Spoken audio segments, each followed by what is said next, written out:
Welcome back. இது லக்ஷ்மி அம்மாஸ் கைமரம். நான் உங்கள் ஷர்மிளா. இன்னைக்கு நம்ம பார்க்க போறது நண்டு குருமாங்க.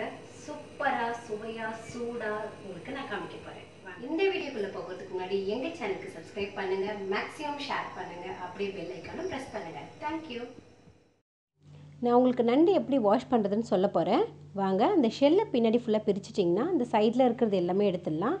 நடுவில் அந்த டர்ட்ஸ் எல்லாம் இருக்கும். ஸோ அதுவும் நல்லா கையில் வச்சு அப்படியே ஃபுல்லாக எடுத்துட்டிங்கன்னா க்ளீனாக வந்துடும். அப்புறம் அந்த சைடில் கால் பார்த்தீங்கன்னா அதில் ஒன்றுமே இருக்காதுங்க. அந்த ஹாஃப் ஆஃப் த போர்ஷன் ஒன்றுமே இருக்காது. ஸோ அதெல்லாமே எடுத்துடலாம் நம்ம. மீதி அந்த பாதி இது இருக்கட்டும். ஸோ அதில் தான் சதை இருக்கும். இப்போது ரன்னிங் வாட்டரில் கொஞ்சம் அந்த இதுவெல்லாம் இருக்கும், அந்த டர்ட்லாம் இருக்கும் இல்லையா. ஸோ அது நம்ம பண்ணினா டோட்டலாக அப்படியே க்ளீன் ஆகிடும். ஸோ இப்போ தண்ணி கொஞ்சம் ஸ்லோ பண்ணிக்கிட்டு இப்போ ஃபுல் நண்டையும் வாஷ் பண்ணிக்கலாம். அவ்வளோதாங்க, நண்டு பக்காவாக க்ளீன் ஆகிடுச்சு.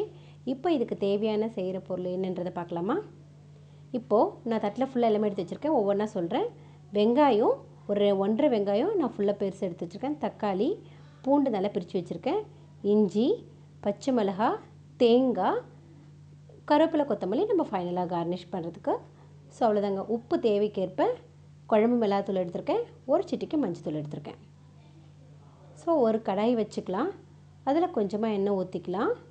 ஊற்றிட்டு ஃபஸ்ட்டு கொஞ்சம் வெங்காயம் போட்டுடலாம். இப்போ நம்ம எல்லாமே வதக்க போகிறோம். குருமாக்கு ஃபஸ்ட்டு நம்ம கொஞ்சம் வதக்கிக்கலாங்க. ஸோ அதனால் நமக்கு இப்போது வெங்காயத்தை போட்டு நல்லா வதக்கிக்கலாம். இது கொஞ்சம் நல்லா ப்ரௌன் கலராக மாறணும். அதுக்கப்புறமா நம்ம எல்லாத்தையும் ஆட் பண்ணிக்கலாம். நம்ம வெங்காயம் நல்லா கொஞ்சம் அந்த ப்ரௌனிஷாக வந்ததுக்கப்புறமா பார்த்திங்களா இப்போ வந்துடுச்சு இல்லையா. ஸோ இப்போ இது கூட நம்ம தக்காளி ஆட் பண்ணிக்கலாம். கொஞ்சம் பூண்டும் போட்டுக்கலாம், இஞ்சியும் போட்டுக்கலாம், பச்சை மிளகாவும் போட்டுக்கலாம். ஸோ இது மொத்தமாகவே நம்ம வதக்கிடலாங்க. தனித்தனியாக வதக்கணும்னு இல்லை, மொத்தமாகவே வதக்கிடலாம். வெங்காயம் மாறுறதுக்கு தாங்க நமக்கு கொஞ்சம் டைம் ஆகும். ஸோ அது மாறினதுக்கப்புறமா நம்ம எல்லாமே மொத்தமாக போட்டு வதக்கலாம். இப்போ பாருங்கள், டோட்டலாகவே கலர் மாறிடுச்சு. ஸோ இப்போ நம்ம இதை நம்ம ஜாருக்கு ட்ரான்ஸ்ஃபர் பண்ணிக்கலாம். இப்போ இதை பல்ஸ் மோட் கொடுத்து அரைக்க போகிறேன். அவ்வளோதான், அரைச்சிட்டேன் பாருங்கள். ரொம்ப பேஸ்ட்டாக அரைச்சிடக்கூடாதுங்க, அதோட டேஸ்ட்டே மாற்றிடும். ஸோ இப்போ இதை நம்ம தாளிச்சிக்கலாம். கடாய் வச்சுட்டு எண்ணெய் ஊற்றுங்க. எண்ணெய் கொஞ்சம் காயட்டும். காஞ்சதுக்கப்புறமா நம்ம கடுகும் சோம்பும் போட்டு தாளிக்க போகிறோம். ஸோ இப்போ நான் எண்ணெய் காஞ்சிச்சு, கடுகு போட்டுடலாம். கடுகு நான் இன்னும் கொஞ்சம் போடுறேன். கடுகு போட்டாச்சு. இப்போ வந்துட்டு சோம்பு போட்டுக்கலாம். சோம்பு கொஞ்சம் போட்டுட்டேன். இப்போ வந்துட்டு நம்ம அரைச்சி வச்ச பேஸ்ட்டு போட்டு வதக்கிக்கலாம்.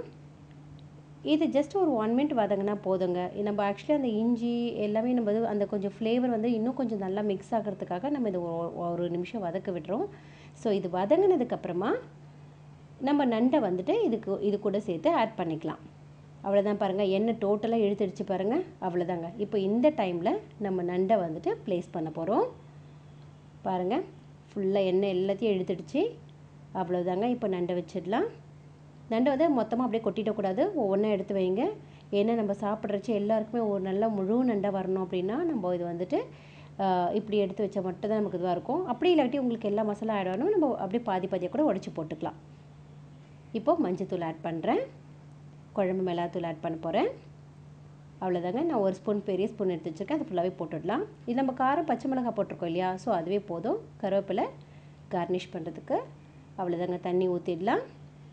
இது ஆக்சுவலி வந்துட்டு ரொம்ப அடிக்கடி திருப்பி விடக்கூடாது, நண்டு உடஞ்சிடும்ன்றதுனால. ஸோ நான் அதுக்காக ஒரு 2-3 வாட்டி திருப்பிட்டு அவ்வளோதான். மசாலா ஃபுல்லாக இதுவானதுக்கப்புறமா தண்ணி ஊற்றிட்டு இது பண்ண போகிறேன். நான் ஒரு 2 கிளாஸ் தண்ணி ஊற்றிருக்கேன்.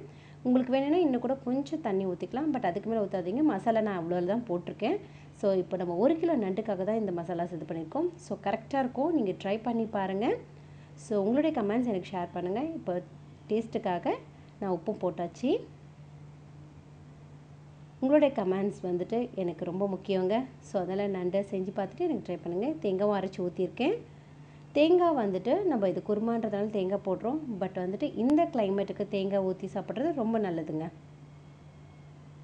நம்ம இந்த டைமில் வந்து பெப்பர்லாம் ஆட் பண்ணுறதை விட இப்போது இருக்கிற ஹாட்டுக்கு ரொம்ப இருக்கு இல்லையா. ஸோ தேங்காவாக சாப்பிட்டோன்னா நண்டு ஆல்ரெடி ஹீட்டு.